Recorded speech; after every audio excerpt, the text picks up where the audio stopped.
Nag-aantay kung ano nang next upang aking utak ay maset. O ano ba nadarama?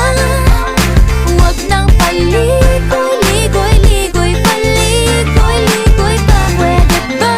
Huwag ka nang magrama.